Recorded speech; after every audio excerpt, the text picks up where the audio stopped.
Okay, well, good morning. This is Ian R. Crane. I'm down at the Kirby Misperton well site. We're at the entrance to the pad here. And I'm with Eddie Thornton Sue Gough and a bunch of other people.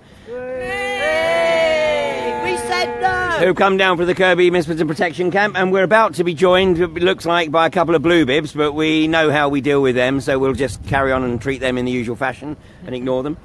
So, Eddie and Sue, we've had quite an eventful morning so far. We have. Yeah, Third Energy said that they weren't going to do any deliveries until the 13th. After the 13th. They promised the community that in a letter. But we've been keeping an eye on this site and been seeing vehicles coming in and out. So we thought we'd come down here to enforce their restriction on deliveries and to impose what Dave Hammond has called for, which is a 20-minute slow walk. And when we were here just now this morning, a big lorry full of Harris fencing tried to get on, didn't it? Yeah, it did. And we wouldn't let them on, and then the lorry tried to push us forward with... he just drove into, very gently, but he still drove into the protectors here. But we stood our ground and we made it clear that he wasn't welcome. He could wait the 20 minutes if he wished, and he chose not to.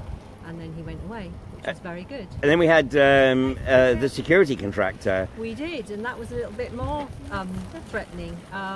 We made it clear that we had 20 minutes, as was our right, and as was dictated to us by the police. We don't subscribe to that, of course.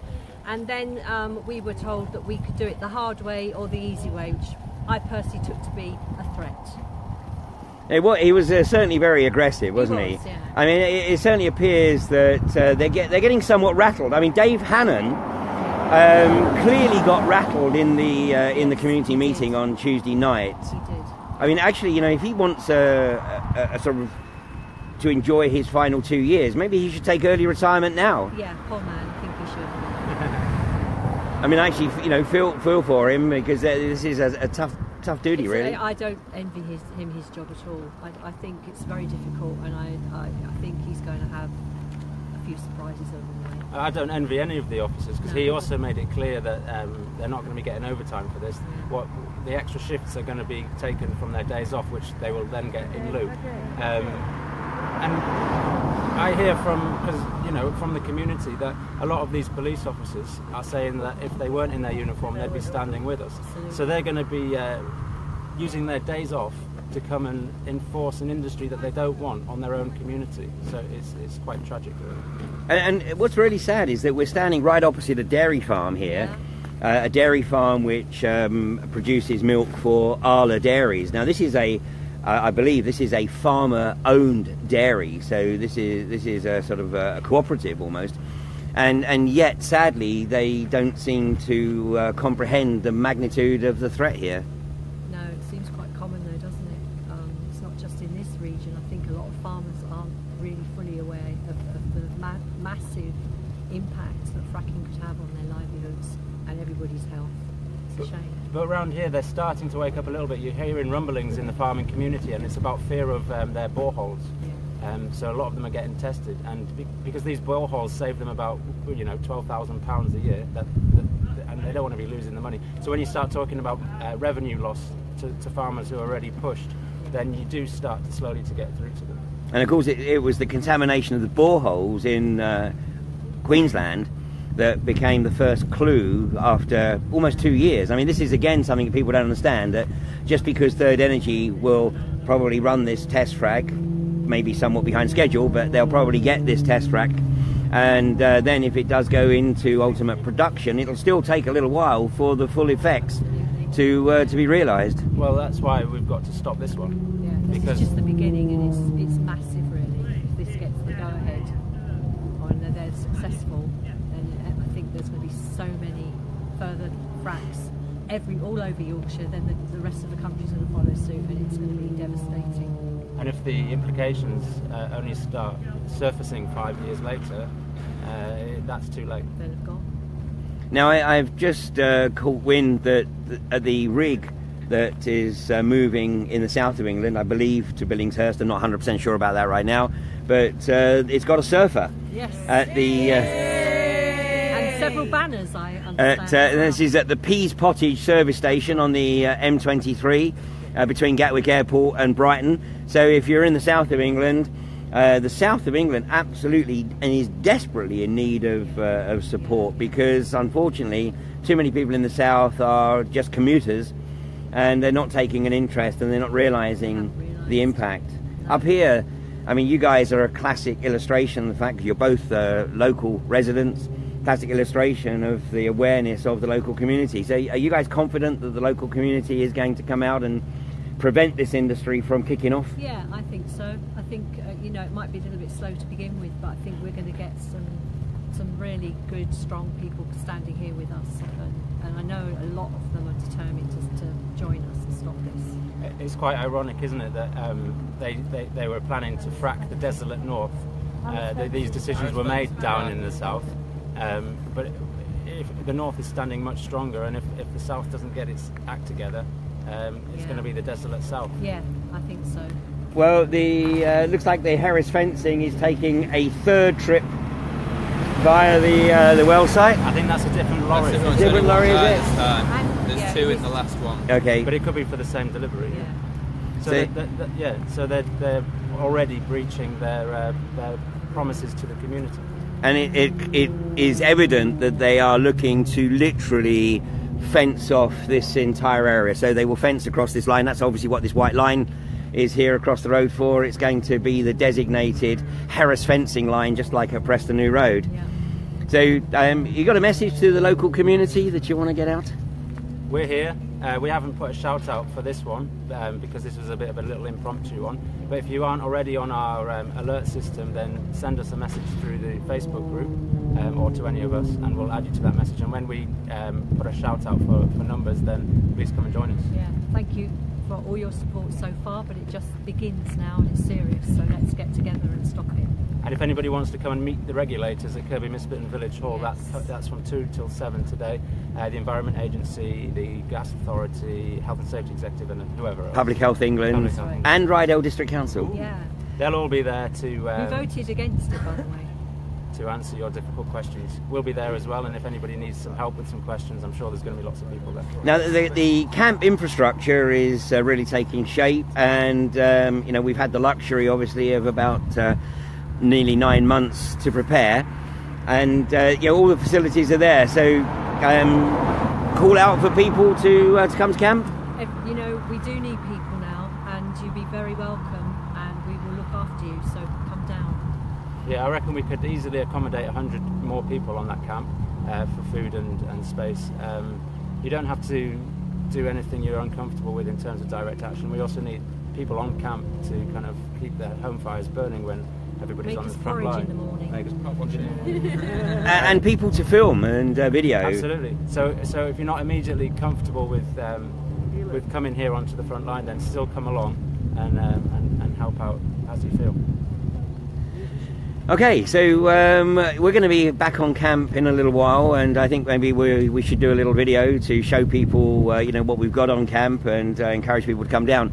But I think it's important as well that we emphasise that we are not trying to lure people away from Preston New Road. Preston New Road is really, really important, and then we need people from the west of the Pennines to go to Preston New Road, from the east of the Pennines to come here to Kirkby Misbeaton, and if you're in the south, get along to the service station at Pease Pottage and enjoy the surfing entertainment there. But make no mistake, in terms of timelines, this will be the first frack, because this well's already drilled. All they need to do now is line it, pressure test it, and then it'll be Halliburton coming with their fracking equipment. So this is it. We need you. So that's a really good point, Eddie, because obviously a lot of focus is on Preston New Road, where of course they still have to drill the well. And in fact, fortunately, they seem to be running into some quite significant problems. So right now, I don't think they're going to finish the drilling by the end of this year. Whereas Third Energy are making the statements that they expect to have completed their frack by the end of the year. So this is very, very significant. Yeah. John Dewar has said he will definitely frack by Christmas. So let's stop him. Absolutely. So yeah, this isn't about just being an irritation. This is about stopping Third Energy, and the police are clearly rattled. They are, and they're trying to redefine what peaceful protest means, and I'm beginning to think that we need to change the narrative as well. And I'm moving towards civil disobedience rather than calling it peaceful protest, because they're saying that peaceful protest is standing on the side of the road with a banner. That isn't what I define it as, but if that's the definition they choose, then let's use a new word. Well, and there are two fundamental challenges right now, of course, because we have INEOS, who are literally trying to establish the corporatist supremacy in threatening anybody who does anything which in any way impedes them with severe penalty, up to and including imprisonment. And we have local authorities in Derbyshire and Nottinghamshire trying to ban any public assembly in public places. So, you know, we are on the brink of a corporatist state here. It's very serious now, and they have no right to stop us having our peaceful and non-violent protest or civil disobedience, which actually I like. I think we should be using that word, because it is civil disobedience. We are not intending to cause harm, but we are not intending to let people frack either, and we have that right. And of course the critical factor, you've already touched on the boreholes issue, Eddie, but the critical factor is that in other countries like the US and Canada and Australia, they are literally sucking the water out of their natural reserves, i.e. the Great Artesian Basin, the Great Lakes, the Great River System, the Mississippi, Missouri, Ohio rivers. We don't have any of that. We are totally reliant on the natural cycle. On the rain. On the rain, exactly. Luckily it rains a lot, but we don't store much water in this country. And they're using trillions and trillions of gallons of water in America. I mean, it's just, in so many ways, you can't recreate that industry on this small little island. Those aquifers in America and elsewhere took millions of years to be created, and they're just draining them. So what are people going to do? There'll be massive droughts. The next wars will be about water, and I think it's a very serious subject that people aren't really aware of. It's a problem. Well, and it's a problem that the British public absolutely need to comprehend, and you know, we don't need the whole population, but you know, just a few percent of people that are aware and can put the pressure on the industry and on the government. And who knows, Theresa May is under enormous political pressure right now. I think she needs this like she needs a hole in the head, and I think I have a sense that, you know, maybe she's looking for an opportunity to pull the plug on it. Let's just hope she gets that opportunity sooner rather than later. And in the meantime, we'll do it. Yeah, we will. And we need people here, because the more people that are here, the easier that job is, and the less likely they are to get things through the gates to be able to do the fracking. So it is numbers that count. So come on down, everyone. And we are reliant on social media, because unfortunately the mainstream or lamestream media only puts out information that they claim to be balanced, but unfortunately it tends to err on the side of the government and the unconventional gas industry. So we need as many people as possible to be filming and to be sharing. And because we rely on the social media, it's not enough to just like something. It's really, really important that it gets shared around, and everybody's work, because everybody who's recording information about this, you know, is contributing towards getting that information out. So share everything, not just amongst the anti-fracking community, but amongst everyone in your circle. So guys, and we got a lot of Daves in support here. Dave? Hi Dave. Thanks Dave. And so we're going to try and do a live stream every morning at around about 8:30, give or take, and weather permitting. And well, Third Energy not causing us other distractions, but we'll be giving regular updates, and hopefully we'll see an increasing number of people down at Kirby Middleton Protection Camp over the next few weeks. Thanks guys, have a great day. It's turned into a beautiful morning now. It was actually quite fresh first thing. It's a beautiful morning here in North Yorkshire, so we're signing out for now at the entrance to the Kirby Middleton Protection Camp, and the Blue Bibs seem to have got the message, and they're across the road there.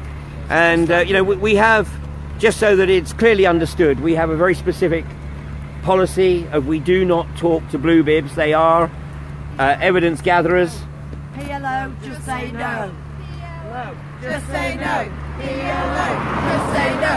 PLO, just say no. Well, on that note, I think you got the message. PLOs, they are forward intelligence gatherers, and you know, basically, we'd I think rather talk to normal bobbies than to these guys. Anyway, we will catch with you all later. Thanks a lot. Please share.